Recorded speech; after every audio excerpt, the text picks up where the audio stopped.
Hi, I'm Sam Warburton, former Cardiff, Wales and British and Irish Lions captain, and now in the Built for Athletes team. My first sport was actually football. I'm a failed footballer turned rugby player, so that was my first sport. And I was also loved playing cricket and athletics and rugby union from a young age as well. So they were my four main sports that I played growing up. If I wasn't a professional rugby player, I'm pretty sure that I would be aspiring to be a professional strength and conditioning coach. I've loved health and fitness my whole life. Even from a young age, I used to collect any figurine that had like big muscles on them because I was just obsessed with health, fitness, strength. So I would have loved to have been a strength and conditioning coach. I did actually study to be a strength and conditioning coach, doing a distance learning course while I was still playing professional rugby because I loved it. And I think that's why I've started a business in the health and fitness industry since playing rugby, because it's just been a passion of mine from a young age. My most memorable moment of my career was definitely getting my first test shirt for the British and Irish Lions. I was obsessed with the number 7. That was my open side flank in my position in rugby union. And I think from the age of 14, 15, I vowed to myself that I was going to play number 7 for the Lions. So I think I pretty much did what most teenagers wouldn't do, sacrifice myself from unusually from a young age. So turning professional I found very easy, but I felt I lived a very dedicated lifestyle of probably 14, 15 years old. So when I got my first test shirt, when I was 24, my first tour, to sort of that realisation of beating off all the competition from all the best players across the home nations, and I managed to start number 7. And I got that real jersey for good. I got one for Christmas from my dad when I was young, but I put it away and promised myself that the next one I was going to wear was going to be the real thing. Didn't wear one for another 8, 9 years, and I finally got my real Test 7 Lions shirt, and that was a very satisfying moment. My toughest opponent, there's two. There was two guys. From a one-to-one perspective, the hardest personal battle I ever had was a player called David Pocock, who was another number 7. I felt he was the best number 7 of my generation or my era of players. I had to be at my very best just to be at his level. He was exceptional. But the toughest opponent ever from any position was a player called Henry Tuolangi, who was played for Samoa. He's part of a very famous Tuolangi family. I believe he's one of the eldest brothers. And he played number 8 for Samoa. And I just remember playing in what was back then the Millennium Stadium, now Principality Stadium. He picked up off a scrum and ran at me. I'm a pretty good tackler, pretty good in defence, but this guy is a monster. And all I remember was looking at the floodlights of the stadium when I was just flat on my back, and I couldn't believe what I experienced, the size of him, how explosive, how powerful he was. And that was a baptism of fire on how to tackle big men. But he was, I always say, like, you're never scared of anybody in rugby, they're just blokes, you're just playing the game. But I definitely would not have put a cheap shot on him ever, because I would have been terrified if he wanted to get me back. So Henry Tuolangi would have been the most physically impressive, not intimidating, but physically dominant character that I've ever played against. Strangely, I get asked all the time, like, how do I find retirement? And like, my wife will laugh, because she's like, you're not retired at all. I'm probably as busy now as I was when I was playing, but I'm retired from playing, but I've still stayed in the game. I always say to people who are retired, I'm like, don't see it as this big moment where your life is going to completely change. Rugby's been such a big part of my life and every other player's life. I say, I'm not leaving rugby, I'm just leaving playing. So because I've stayed involved in the game, I'm still involved in the club that I played for my whole career at Cardiff. I still do work with the television punditry, I still write about it. As a journalist, I say journalist loosely, as a journalist, I'm still involved in the game. So I found the transition very easy. I actually was desperate to retire. I only played till I was 28 years old, called it a day at 29, but I was desperate to finish because I'm very close to my family. I want to give as much time to my family as I can. And once I achieved my second Lions tour, and that was a real big tick box for me, you've got to be selfish to be a professional athlete, very selfish, because you have to prepare a certain way, the way you recover, the way I eat. I was a very diligent professional. My family did unfortunately have to come second for all those years. I got to an age where I thought, I want to stop putting the family second and I want to put them first. So now I've stayed involved in the game, I stay involved in health and fitness, but I can do it around family life to a certain degree. So I'm not putting my family second and I can put them first. So I've actually loved my transition out of rugby. And my advice to anyone would be, as long as you stay involved in what you're passionate about, you'll find it much, much easier. I was 100 times more nervous as a player. Being a pundit is easy compared to going through the physical preparation from a Monday to a Friday, then playing Saturday, of being a player, and the anxiety and the nerves and the excitement and all of that chucked in the mix. Being able to watch the game now from a comfy studio in warm clothes with a bag of sweets is so much easier than playing. So I love the TV. I'm lucky that I love it. I was fortunately, when I was captain a lot of my career, I was put in front of cameras a lot, so I kind of found that quite comfortable, being able to be put in front of a camera and talk about the game. And plus, you talk about something that you're an expert about and you know very well inside out, the game of rugby. So I find the TV work a lot easier. I still prepare as diligently for a TV game as a pundit as I did for a player, but there's much less nerves and anxiety, so it's much more enjoyable. I am still as obsessed about training and what I eat and even my sleep, which is a huge thing, as when I was playing. Because now, when I was playing, I probably did all those things for performance reasons, because I wanted to get every single ounce of potential out of my body as possible. And then when I retired, I remember thinking, which is a bit of a dark thought, like, I can't be on this physical decline until death. Like, from an academy age player in my mid-teens, I've been chasing physical excellence for like 15 years. That couldn't just go, and I couldn't just watch myself wilt away. So now I still make sure I resistance train 3 times a week. I get 1 aerobic session in a week, sometimes 2. I'm a dad of 3 kids, so getting 5 sessions in a week is difficult. So I try and get 3 or 4 sessions in. That is my routine. I make sure every day, without failure, this is where people find me a bit weird, I hit 200 grams of protein every day, just non-negotiable.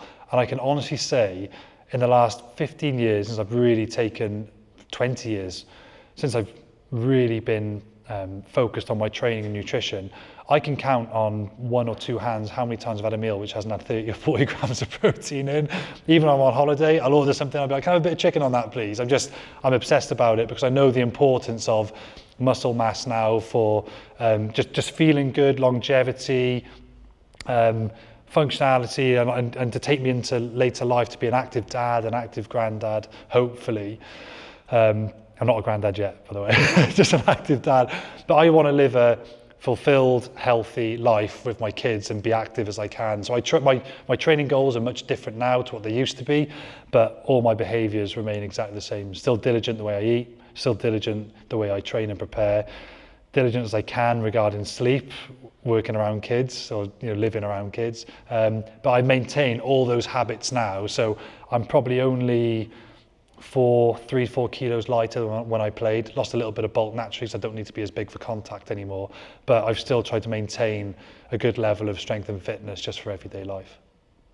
There's lots of players who have talent, particularly in rugby and my position. You'll get to the age of 18 years old, and when you get to the academy setups at that age and you're playing around your school systems, age grade systems, lots of kids are pretty tall, quick, strong, fit, reasonable skill set. You get hundreds of those. You don't have to go far to find a good athlete.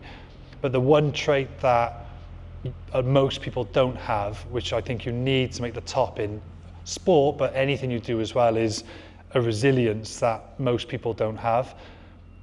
Too many conversations I've had where people blame injury for not making it, they blame a coach didn't select them, they blame a whole host of factors, but what it really is the guys who've got to the top when they're 21, from 15 to 18 to 21 years of age, they just refused to be told no, and they just keep going, and they're just relentless in their pursuit for excellence and to achieve something great. So that's the thing I see when, I remember a young academy kid I was training with, he wanted to skip a session, skip a few sets at the end of the session. I didn't want to help him. I thought, that's fine, you carry on. Because I thought, if you can't do this here, you're never going to have that resilience in a game or to take you through a long 10-year career. So you can see those signs early on in a young player, and it's the first thing I look for in a young athlete or young player. I say, what's he like? And they'll say, yeah, you can do this, this, and this from a physical perspective. But I'm like, no, but does he want it? How resilient is he? Is he desperate to make it? And if the answer is yes, then not much is going to stop him. And there's actually very few people have that mindset where they're willing to go for 5 years with no guarantees. And at the end of that 5 years, normally through work ethic and resilience alone, you would have leapfrogged 95% of your competition, but not many people have that trait.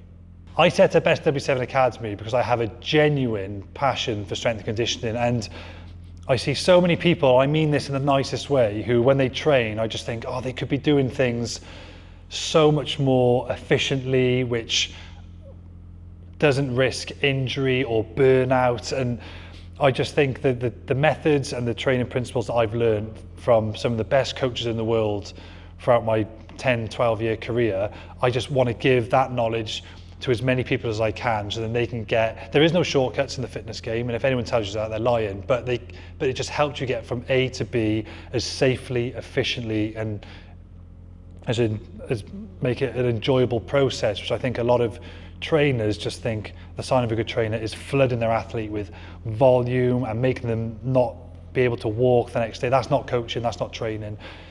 Health and fitness should be about making you increasing confidence, feel better, move better, looking forward to the next session and not seeing it as a form of punishment. And once you start understanding how that journey actually looks, it's a very enjoyable one. So I have a genuine passion for health and fitness, and I love being able to teach people and help people on their fitness journey, no matter what it is. My daily schedule now is very different to what it used to be as a player. It's not a structured morning. It's sorting out my 3 kids under the age of 8 first by 9 o'clock, and often involves walking the dog in that as well. But then my non-negotiables, once I've sorted the kids out in the morning, is I always get 3 to 4 nutritious meals in a day, and I'll find an hour of the day to get a training session in and to walk my dog unless I'm traveling. So other than that, my diary is so varied. I'm often traveling, I've got a few different roles here and there, but making sure that I get 3 to 4 good meals in a day, walk my dog, and I train. And I like to do as many school runs as I can. I make sure I fit my work in around that, which often means picking up work late in the night. So I think I'll look back on my 30s and I'll think, oh my goodness, that was the busiest decade ever of my life, because I'm juggling family life, work life, training. So that whole work-life balance and trying to fit in training is very difficult. But I managed to somehow do it. I got a wife who's excellent, who really helps me, and she knows the importance of training for myself. So my day is completely jumbled up, but as long as I get those rocks in place, then I'll be fine.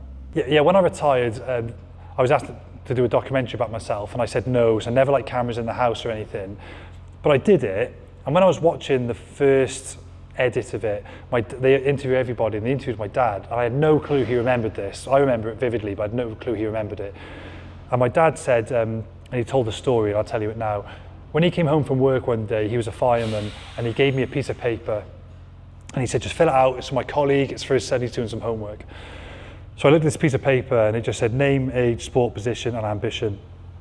So I just grabbed the piece of paper, and I just wrote, name, Sam Warburton, age 14, sport, rugby union, position, open side flanker. That was the position, number 7, I was obsessed about. And it said ambition. Now, I'm not trying to say I've achieved this, but I'm just saying the story exactly as it is. On ambition, I just wrote down British and Irish Lions rugby legend, and I gave it back to my dad. To which he then paused and said, like, what are you doing? He said, you can't write the word legend, it's arrogant. I remember saying, yeah, but I don't want to just, I wanted to play for Cardiff and Wales, but I don't just want to play for Cardiff and Wales and the Lions. I want to play for those 2 teams, but I want to be like one of the best ever who's played for them. So that Christmas, my dad bought me a red number 7 shirt, official Lions shirt with the number 7 on the back, and I wore it everywhere. Non-school uniform days, training at home. If I used to go out running to get fit, I wore this Lions shirt, just dreaming of one day playing number 7 for the Lions. And about a few months went by, and I put the shirt away in the back of a wardrobe, and my dad said, where's that Lions shirt gone? Another few weeks down the line. I said, I'll put it away, Dad, because the next thing I've got to wear has got to be the real thing. I'm not wearing a Lions shirt until I wear a real test shirt. So the next 10 years for me was, and particularly when I was in school, I swapped the jam and honey sandwiches for tins of tuna because it was better protein. And I swapped my bags of crisps for fruit because I knew it was more nutritious and healthier. The school used to open up the gym for me every lunchtime so I could train at lunchtimes. Used to go running around late at night so I could be fitter than anyone else. I saved up all my pocket money and got a multi-gym for the garage at home so I could train. I was obsessed. about making it for the Lions. So I guess then fast forward to when I was 24, my first ever tour as captain, and they named the team. And we got our test shirts the night before we played Australia, and I was number 7. And I got my number 7 shirt, and we all walked off with our shirts the night before this first test match, the Lions versus Australia. And the kit man came up to me and he said, "Oh Sam, do you want me to get the shirts back in off you guys? Because you normally see them in the dressing room. We don't take our shirts to the game. Only on big games do you have a presentation like this, night before. Or do you want to take it to the game yourself? What do you want to do?" And I remember saying to him, there's no way on earth you're taking this shirt off me now. I'm taking it to the game. I went straight upstairs to my room when the rest of the team went for dinner on the Friday night before we played on the Saturday. And I remember I just put the number 7 shirt on my bed, laid it, number 7 shirt facing up. I pushed out all the creases and I just stared at it. And I went to leave the room, and for the second time I went back and stared at this number 7 shirt.